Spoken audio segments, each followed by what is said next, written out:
नमस्कार। आज हम हिमाचल प्रदेश के उस ऐतिहासिक सफर को समझेंगे, एक ऐसे हिमालयी क्षेत्र की कहानी जो भारत के बड़े इतिहास का एक अटूट हिस्सा है। तो चलिए हिमाचल के इतिहास को एक रिले रेस की तरह देखते हैं। सोचिए एक लंबी दौड़ जिसमें सत्ता और प्रभाव की मशाल हजारों सालों तक एक हाथ से दूसरे हाथ में जाती रही और इसी से आज के हिमाचल प्रदेश की शक्ल बनी है।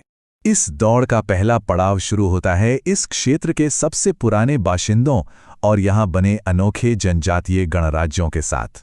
देखिए, पुरातात्विक सबूत बताते हैं कि यहाँ पाषाण युग में भी बस्तियां थीं, लेकिन अगर हम पहचान की बात करें तो यहाँ के सबसे पहले निवासी थे कोली समुदाय के लोग।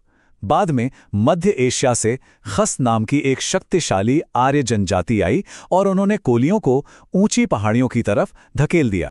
तो इसके बाद हुआ ये कि जो समुदाय यहाँ बस गए थे उन्होंने खुद को छोटे छोटे राज्यों में संगठित कर लिया।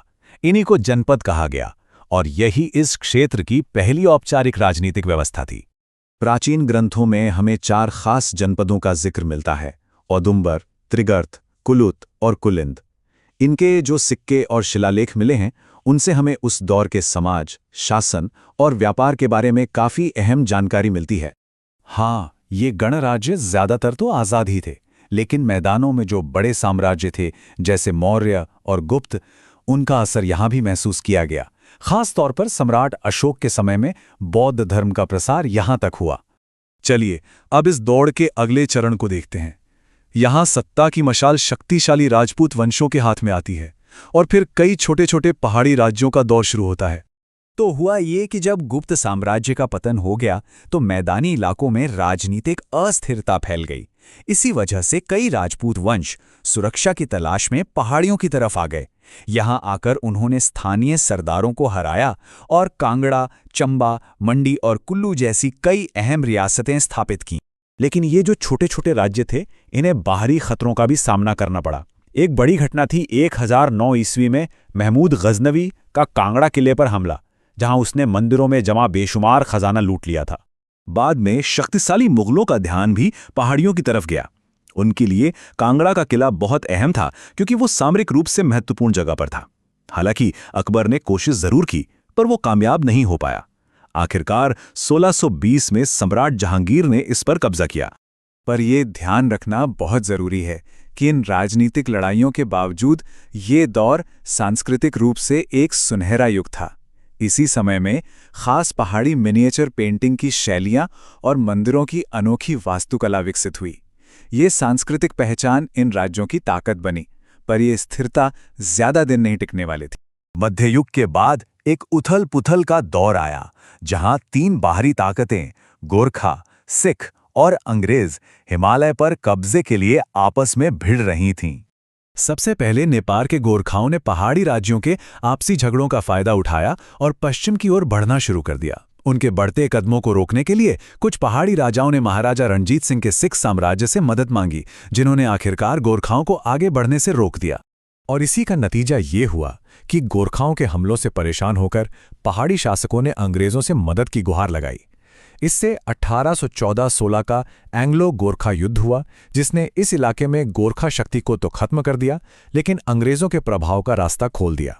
गोरखाओं की हार और फिर सिख साम्राज्य के पतन के साथ ही सत्ता के हस्तांतरण का आखिरी दौर शुरू हुआ।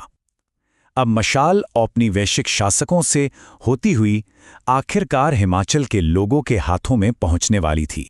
अंग्रेजों ने यहाँ की रियासतों के जरिए अप्रत्यक्ष रूप से शासन किया और उन्होंने शिमला को ब्रिटिश भारत की गर्मियों की राजधानी बना दिया। इसकी वजह से यहाँ रेलवे और स्कूलों समेत बुनियादी ढांचे का काफी विकास हुआ। समय के साथ लोगों में राजनीतिक चेतना जागी, जिसकी वजह से प्रजामंडल आंदोलन शुरू हुए। इन आंदोलनों ने बेगार यानी जबरदस्ती मजदूरी जैसी प्रथाओं को खत्म करने और एक जिम्मेदार सरकार बनाने की मांग की। एक तरह से ये स्थानीय राजाओं और उनके अंग्रेज आकाओं दोनों की सत्ता को एक सीधी चुनौती थी।